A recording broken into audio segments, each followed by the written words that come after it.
Bapak Ibu Shalom, kembali lagi menyapa jemaat Tuhan di dalam sukacita, di dalam syukur karena Tuhan mengasihi kita dari waktu ke waktu. Ada kalanya dalam kehidupan kita tidak mampu memahami cara Tuhan bekerja.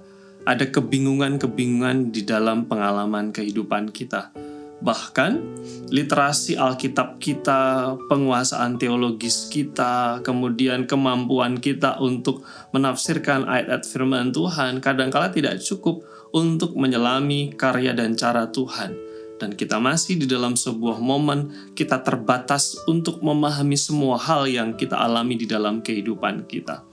Kadangkala di masa-masa seperti itu ada dua hal yang biasanya sering terjadi. Yang pertama adalah kita berusaha untuk mencari tahu, kita berusaha untuk membuat pikiran kita puas dan nyaman, mencari tahu, berusaha membuat jawaban-jawaban, kita menganalisa jawaban-jawaban dan kemungkinan-kemungkinan, dan akhirnya langkah seperti ini akan membuat kita kelelahan, kita capek, energi kita terkuras, dan akhirnya kita putus asa dalam situasi itu. Yang kedua, kadangkala pilihan kita adalah ketika dalam sebuah kebingungan, ada hal yang kita tidak mampu pahami, kita seperti menyerah, kita kalah, kita larut dan terhanyut di dalam kebingungan dan ketidakpahaman kita itu karena situasi dan keadaan. Akhirnya kecemasan menggerus kita, akhirnya kekhawatiran menguasai kehidupan kita, kita susah tidur, kita stres, kita tidak bisa makan, tidak bisa nyaman menghadapi kehidupan kita. Ini yang biasanya terjadi. Tetapi ada pilihan yang ketiga, Bapak, Ibu, dan Saudara semua. Pilihan yang ketiga adalah seperti judul renungan saya di pagi hari ini, kita memutuskan untuk mempercayai Tuhan di dalam setiap keadaan.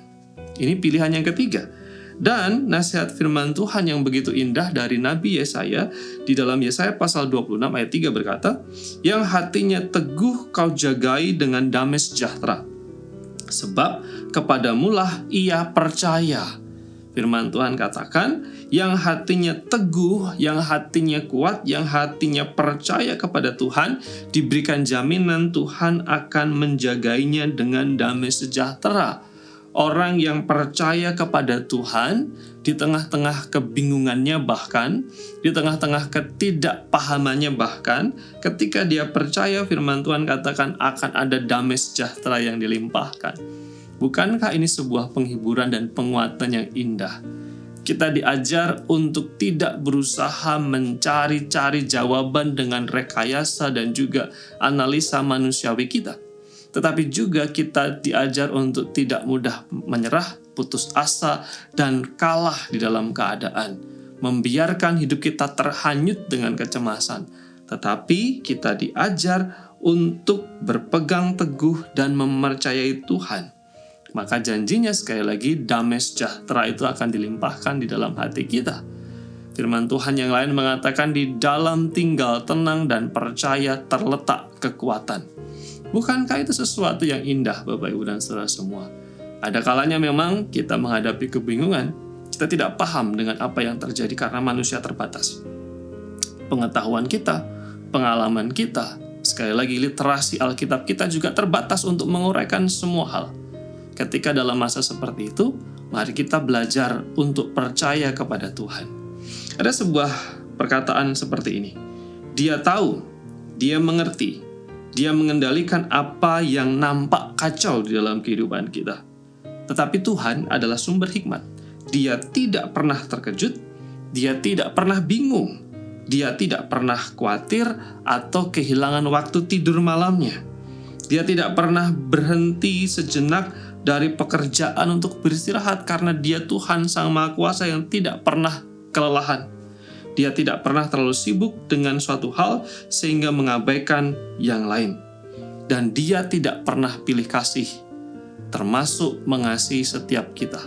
Setiap waktu kita datang dan berseru, dia ada dan mendengar kita. Setiap waktu kita datang dan mempercayakan setiap kebingungan kita, dia ada di sana dengan hikmatnya. Bukankah ini indah? Mari kita memilih untuk mempercayai Tuhan dalam setiap keadaan. Mari kita berdoa. Bapa Surgawi yang baik, terima kasih untuk firman-Mu di hari yang baru ini. Doa kami kiranya rahmat dan kasih Tuhan ada bersama dengan kami, menolong kami, menyertai kami. Mohon berkat-Mu untuk jemaat Tuhan yang sakit, yang di dalam pergumulan, yang di dalam tekanan dan bahkan kebingungan, serta tidak adanya jalan keluar yang mereka dapatkan. Tapi kiranya Tuhan sumber hikmat menolong dan memberikan kemurahan. Terima kasih untuk berkat-Mu dan anugerah-Mu. Dalam nama Yesus kami berdoa. Amin.